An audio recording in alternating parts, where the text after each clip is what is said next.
So I wanted to make a little video about Kharaj practice from the Hindustani classical music tradition. I suspect they do something like this in Carnatic tradition too, but I don't know for sure. This definitely comes from the Drupad style of singing, the lineage and tradition of Drupad, which is slightly older, but it's also practiced in a lot of Khyal singers. Definitely it has a lot of importance in Drupad, maybe more. That's what I believe. I could be wrong. Please let me know if I'm wrong in the comments. But Kharaj practice is the practice of what they call the Mandra Saptak, or the lower octave. So I have a tampura here, which is playing pa and sa, or the tonic and the fifth and the tonic. And it's at C. So, my niece and nephew got me these pajamas.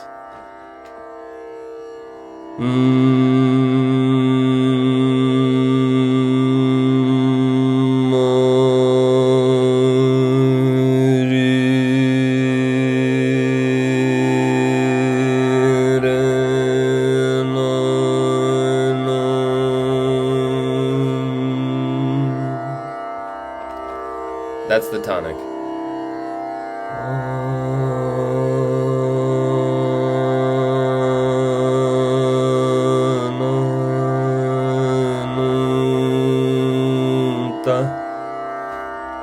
So, the practice is a very systematic way of going down the scale. You can use the major scale. I'm singing a rag called Bhairav, which is a morning raga, which I'm working on, so that's what I'm going to use to demonstrate. But essentially, you would sing 10 full breaths on that note, sa. Sa is the name of the tonic. So you would just go...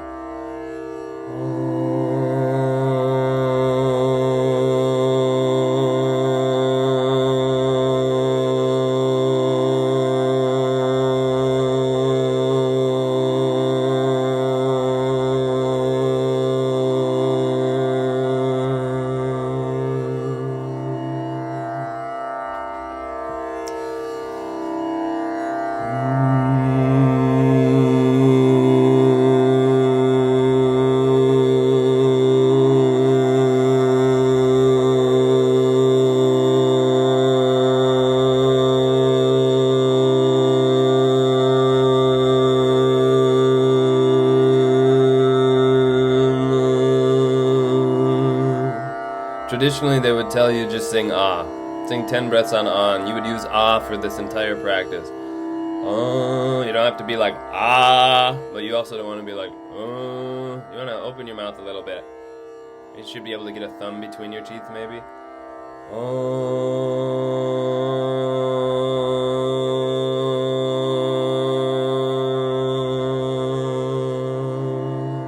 And you can experiment with your dynamics. So starting softly, kind of crescendoing to a nice kind of medium full sound, sustaining it there for a long time, and then decrescendoing back in, so it's like you emerge from the sound of the tambura. You're there floating in the sphere of space that is the tambura, and then you kind of like dissolve, shimmering back into it. So once you do 10 breaths on sa, then you go down the scale. So in this case I have the major 7. So I'm here and I have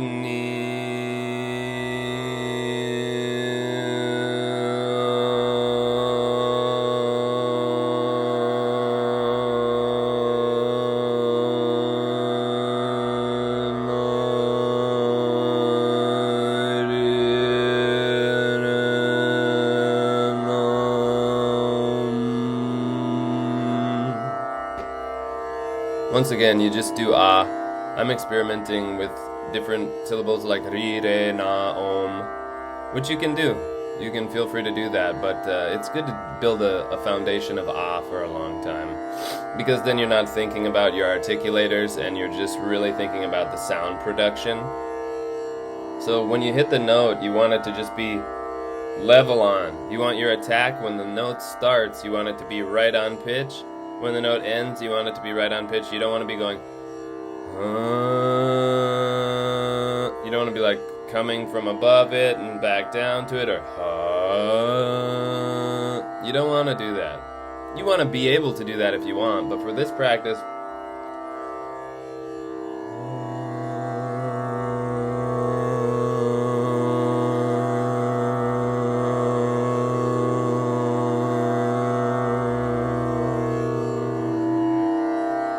Just right on.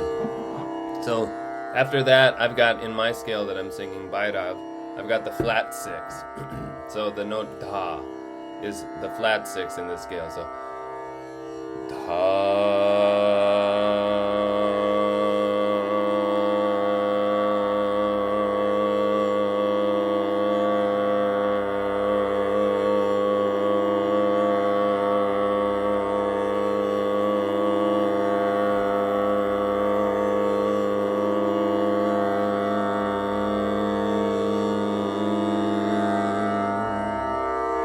What you're also doing is you're getting used to the way that those notes feel against the tambura. The tambura has its own kind of vibe, and any note you sing against it, of the 12 kind of even-tempered notes, or even if you want to get into some microtonal notes, which does happen occasionally, each particular interval against the tonic and the fifth here has a certain kind of kinesthetic feeling. It's an aural quality that you're hearing, but there's also a real feeling generated by it. And so not only are you familiarizing your muscles, your voice with everything, with being able to, in a relaxed way, produce and sustain these pitches for a long time, which, by the way, this long tone singing is a kind of breath work. You're training your lungs to be able to sustain notes for longer and longer. So it's very good for you. But you're also training your body, mind, feeling, sensitivity to the different identities of these different notes. So that when you hear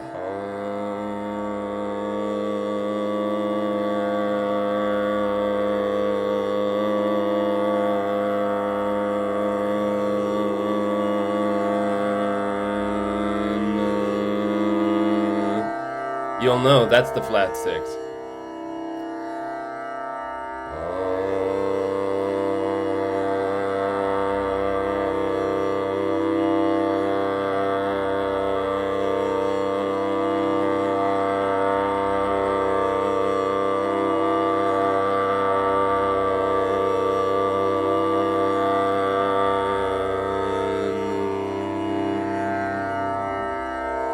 The 5.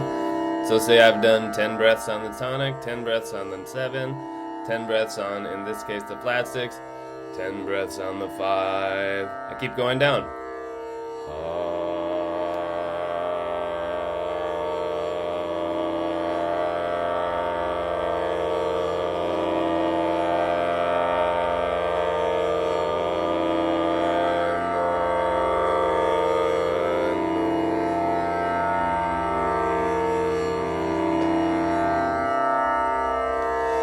Can be interesting to sing om, or just the or like the at the end of the word hang, just the ng, If you sing the or the sound, you'll notice that your body resonates in different places than if you're singing a, o, u, e, something like that. So you can experiment with these different vowels or consonant kind of placements, and just notice in your body, where is it resonating. Same with the different notes, the different pitches will resonate different areas of your body. And it can be a very interesting way to kind of get deeper into your somatic sensibility by just paying attention to that. So, I'm singing the 4th note of the scale now, and it's feeling pretty good, so I'll sing 10 breaths on this. Then I would go down to Ka, which is the 3rd.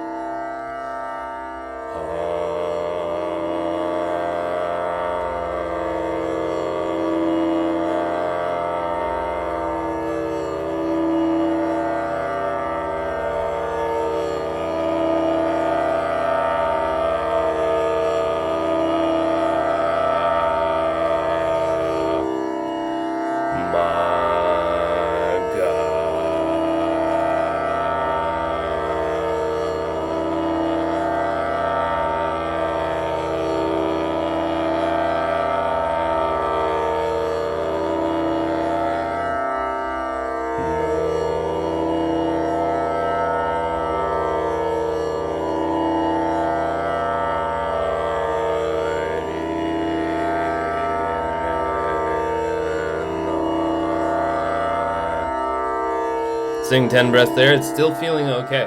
What I'm looking for, what you're looking for when you do this practice is there'll be some note that you get to that your voice will either kind of crack or it'll start to feel like, oh, I've got to do some kind of work to get this, and it won't just be this relaxed, open vibration of the tone.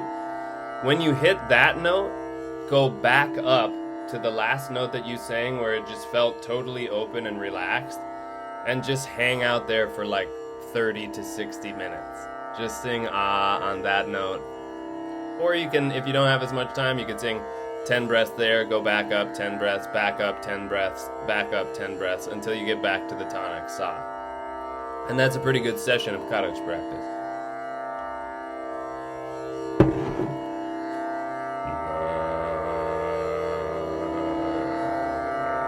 See, for me, I can't get to the flat 2 today.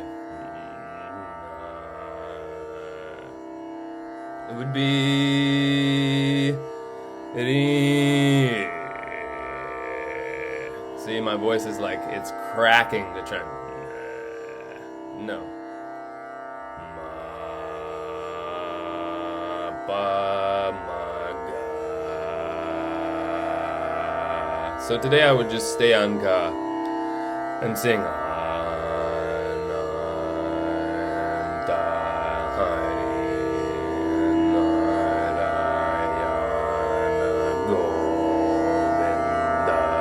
whatever words I want. Sanskrit words are nice because they give you nice open vowel sounds, and you get to, check out all the different resonators. So if you have a nice mantra that you like, my teacher always sang Om Shri Anantahari. Om Shri Anantahari.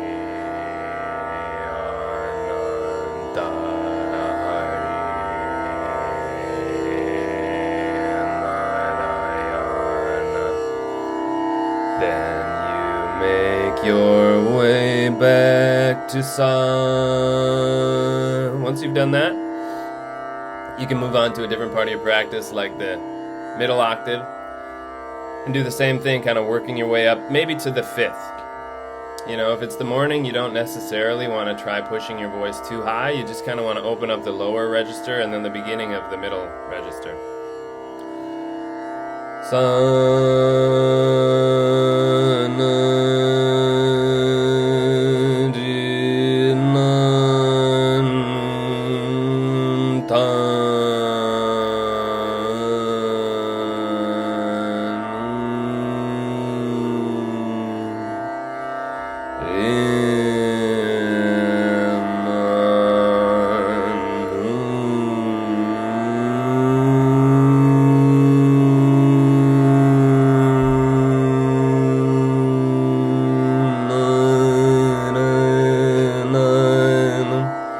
You may start just playing around with making phrases in the rag if you know the rag, or just experimenting with moving from different notes to note if you're just working with a scale. So that's lower octave practice, Kharaj practice from Hindustani classical music, as best as I understand it. If I've made some kind of mistakes, they're my own, and whatever I'm presenting to you is just what I've been able to glean from my teachers and from the wonderful artists and teachers who I've had the opportunity to sit with a little bit. So I hope that helps you in your practice. Don't overlook the benefit and importance of doing long tone practice. I tell everyone this, and I mean it. You can get a lot of juice out of long tone practice. It is really good for your voice. It's really good for your breath support. It's really good. You don't have lyrics, you don't have melodies, you don't have all this other stuff that when you're normally singing, it's competing for space in your awareness. Instead, you just have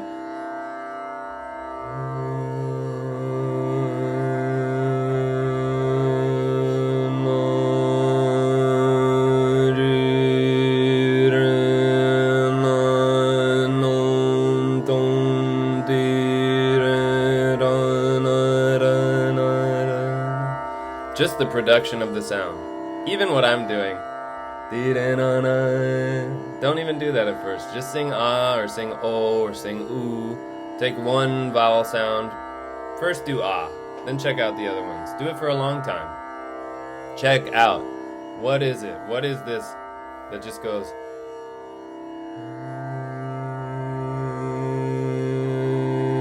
makes sound happen. Alright? Enjoy your practice, enjoy the game. Let me know if you have any questions.